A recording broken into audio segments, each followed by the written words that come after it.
என்னோட கையில இருக்கிற இந்த இறால் எல்லாம் வச்சு இன்னைக்கு கிரேவி எப்படி வைக்கிறதுன்னு பாத்துடலாமா? ஃபர்ஸ்ட் அதுக்கு நீங்க உங்க வீட்டு பக்கத்துல இருக்கிற மீன் மார்க்கெட்டுக்கு போய் நல்ல இறாலா பார்த்து வாங்கிக்கோங்க.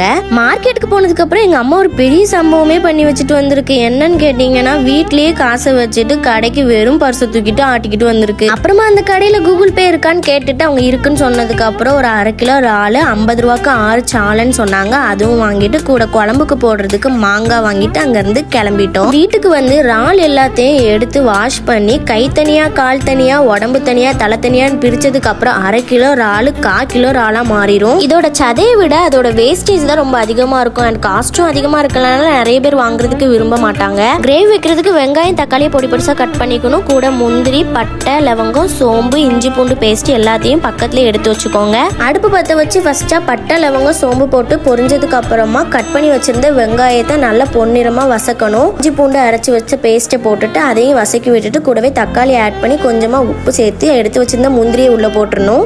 இது கூட மஞ்சள் தூள் வத்தல் தூள் சிக்கன் மசாலா மல்லித்தூள் அண்ட் கூடவே கொஞ்சம் பெப்பர் தூளும் ஆட் பண்ணிக்கோங்க.